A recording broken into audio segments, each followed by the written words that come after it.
accurate, and our sayings, as always, are only as important to you as they are helpful.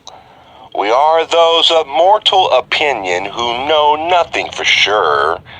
We have only walked the road a bit ahead of you. What road is that, my friends? Keep walking, my friends. You shall see, and it shall be a joyful thing. I am Hatan. I leave you in the love and in the light of our infinite Creator. Adone, my friends. Adone Vasu Baragas. Good day, good day, good brothers.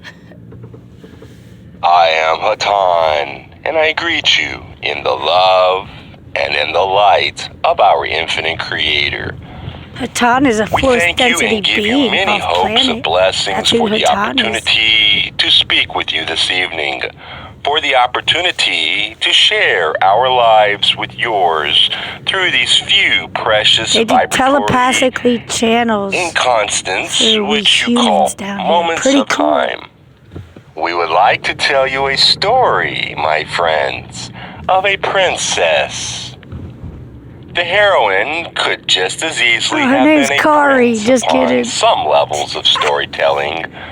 But for our parable, it is quite necessary that this entity be female.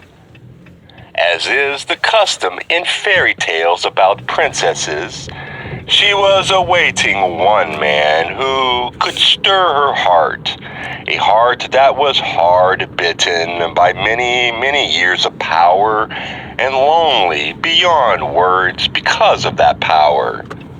Quarter after quarter, peasant after peasant, filed by with their best gifts, hoping to win her favor. She had offers of everything from livestock to pearls to kingdoms, new realms to govern. And none of these things was she at all interested, and sadly, at the end of each feast day, she would close audience, still powerful and still lonely. One day, an ill-garbed man came to her court. He was not a courtier or a peasant. He was a stranger. His home was the road. He did not understand why his journey had brought him to this place, but when he saw what lay before him, there grew within his heart a great desire to speak his mind and his heart, as all were allowed to do on this great feast day. Having no cap for his head, he tugged at his hair in order to make respect, and bowed his knees, and in rough words made his plea. "My lady," he said, "I can give you nothing but my days, my nights, my love, and my road. Oh, that's beautiful. My feeling for you is such that I am blinded. I cannot see any other, and so you shall have to help me if we are to be together. Oh, For the blind need guides, and I offer you my need as well as my love. oh, that's so beautiful. For I shall be confused. To share my road is a strange thing indeed. My lady," he continued, "I do not know where I shall be tomorrow, next week, or next year. I have nothing but my flesh and my heart, my mind and my honor. Oh, And I give these that's the kind of guy I want. into your hands. Ooh. Whether you accept them or not, you are and will always have been my love." Oh, The princess, who for years she had fell for that turned down lie. Me too. treasure upon treasure, came slowly from her high throne and reached her hand to the stranger who stood below her. "You must help me too," she said, "for I do not know that I have a road. I only know that I wish to find one. I do not that I love. I only wish to find love. Oh. He took her and placed her upon the earth and looked down upon her as he was taller And than made sweet she. love to her. My Sorry, lady, Robert. he said, Shit. that is the way of all love. Each gives, each takes. I have not loved, but I know this to be so. I have not loved either, she said, but I know that I am no longer lonely.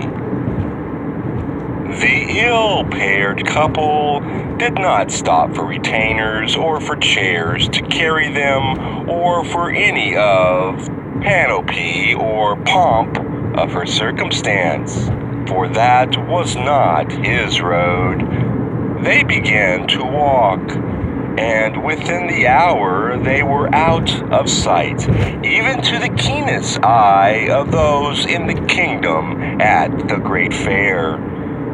Strangely enough, this princess and this stranger were never seen again. Though many told of her years of coldness and haughtiness, there were none to sing the praises of her love, for as she became open to love, just so she became invisible to a great deal of that which mortals may see and mortal ears may hear. My friends, it is a great folly, or so it seems to be, encased in such flesh as you experience in your density. You feel clumsy and awkward, and so you are, compared to higher density bodies. You feel numb and unable to see the larger picture, and this is so compared to the awareness available at other levels of vibration. Yet yours is the splendor of giving, the true generosity that only comes when you truly cannot see and cannot hear the divine, but only have faith that there is such a thing as divine love. In your illusion, may we say that you tend to undervalue your contributions to others. The least of those among you contributes in a vital way. It is not a conscious contribution in many cases, but the contribution of flesh within which a consciousness has been placed, so precious that to think it could be broken as the human body is broken is almost not to be thought, not to be accepted, not to be tolerated. This precious consciousness, you say to yourself, cannot possibly be part or parcel of this flesh. Yes, my friends, you are inextricably bound about the cells of your third density chemical body. All your acts will be those of men incarnate, men who pour out the blood of heart or mind, or will or body without knowing the truth. The chances for courage, for polarizing, for serving, for allowing your flesh to become bread for others are enormous. How little you value yourselves or your circumstances compared to the reality as we see it. If someone gave you a perfect stone, this instrument's mind does not know precious stones well. We see in her mind diamonds, rubies, emeralds. Someone gave you a perfect emerald and then told you to swallow it and wear it within your body. You would think that man to be mad. And yet, that is your consciousness. Perfect jewel. A jewel of perfect shape.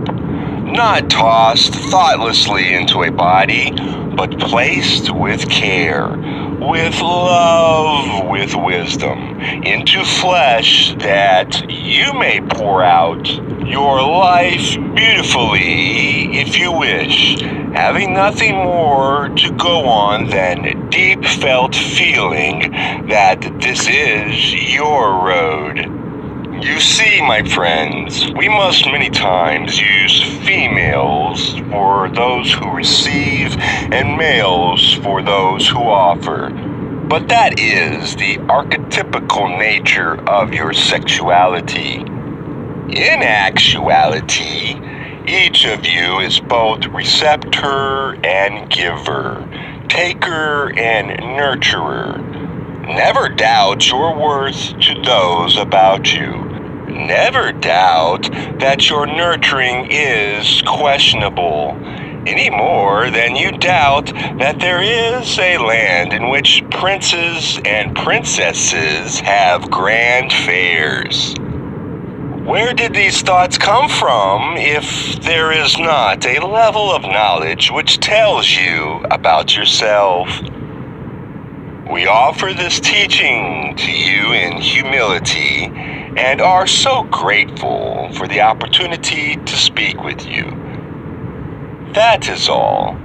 We can only repeat again and again. Oh, what treasure lies within your bones. What beauty of spirit shines from loin far up into the heavens. There is no distinction.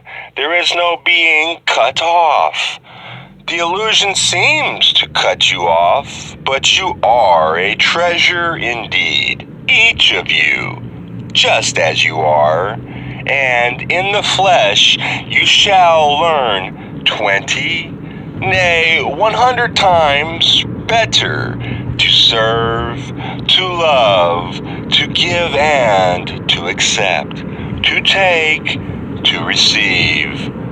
Love is completing circuits. It is not necessarily just giving, but also in the receiving.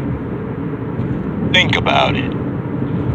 We close this circuit and relinquish this instrument at this time. Please be aware that our use of the word love especially is inaccurate, and our sayings, as always, are only as important to you as they are helpful. We are those of mortal opinion who know nothing for sure.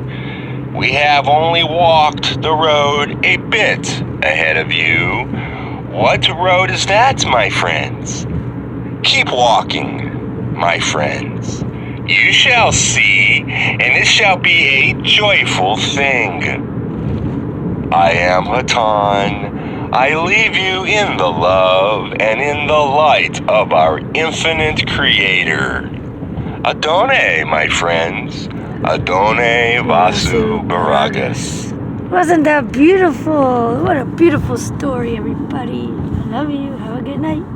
I am Hatan. I love you. And I greet you. Have a good night. I love you. And in the